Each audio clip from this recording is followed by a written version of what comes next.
Thank you very much, Chair, and thank you, Chief Constable. You opened your report, your statement today, giving us a sense of the amount of protests and counter-protests up and down the country, and I think that's really incredibly helpful. And I think Police Scotland has got a very good reputation for managing protests and counter-protests. So particularly against that backdrop, it is a little bit puzzling that there was a peaceful protest outside of the Scottish Parliament on the 4th of September, organised to urge the Scottish Government to act on the Supreme Court ruling around the definition of Sex and Equality Act from April. So what effectively happened is there was a counter-protest, and the policing of that protest and the counter-protest has attracted quite wide-ranging criticism, including it being then debated on the 9th of September in the Scottish Parliament. A question was asked about the policing response to that. And I think the criticism was that by not policing the counter-protest effectively, it was effectively infringing on the rights of the protesters to conduct their protest.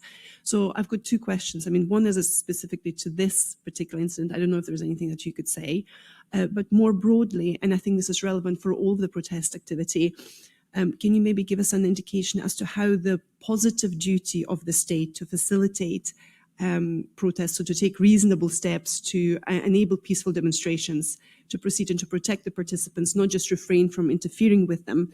How does this feed into Police Scotland's standard operating procedures, training, and just generally attitude to protest? Thank you. Thank you, and that's a really important question and an opportunity for us to talk in detail. So DCC Connors will work through that, including the response around the 4th of September.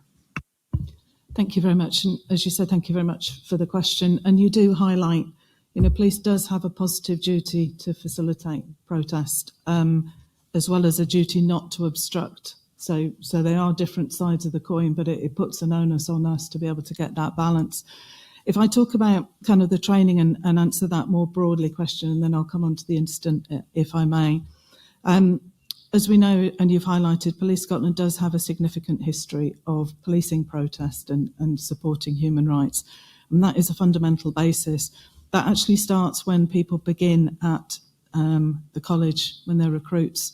We do a significant amount of training around human rights, about values. So it's not simply when people turn up for protests, it's actually embedded and starts from the very beginning when people attend the college.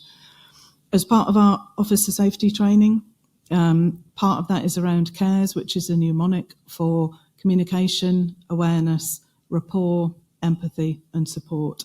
And I think it's important to show that as part of our standard officer safety training, our ability to look for de-escalation, opportunities for communication and engagement are absolutely fundamental. And again, it shows the broader impact and the thoughts that we have about people and how we communicate with them rather than just focusing on the protest. At Public Order Refreshers, which is obviously our public order officers, again, that CARES features as well. You'll be aware of the Act Don't React training that we've talked about here before.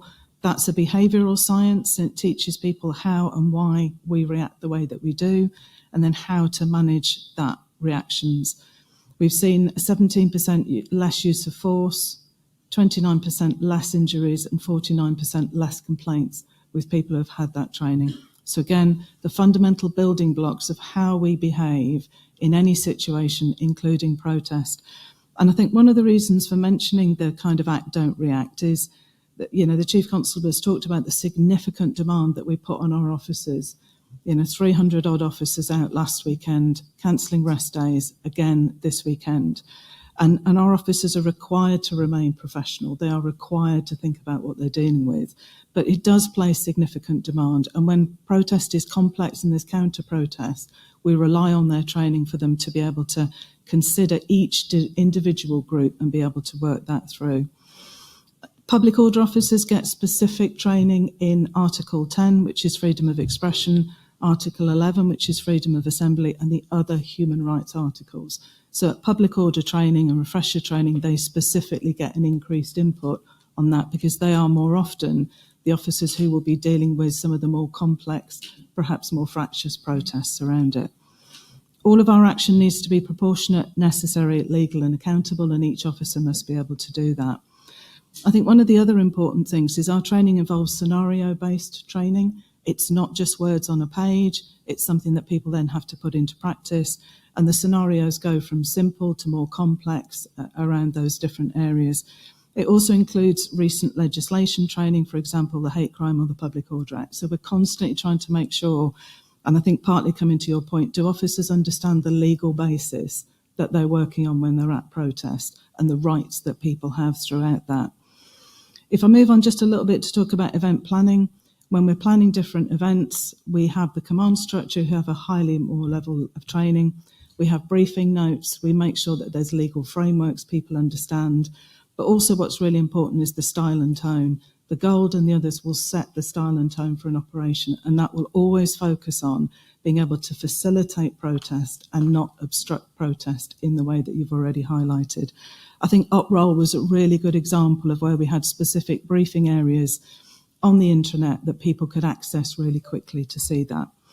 We do understand that protest can be complex, it can be emotive, and it can be challenging.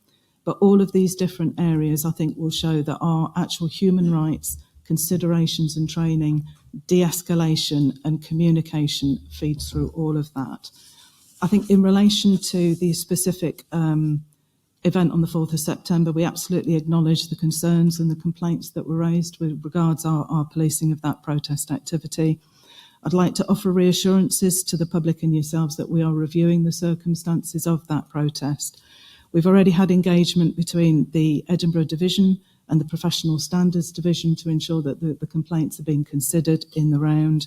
And we will engage further when we've got more detail and make sure we provide significant updates.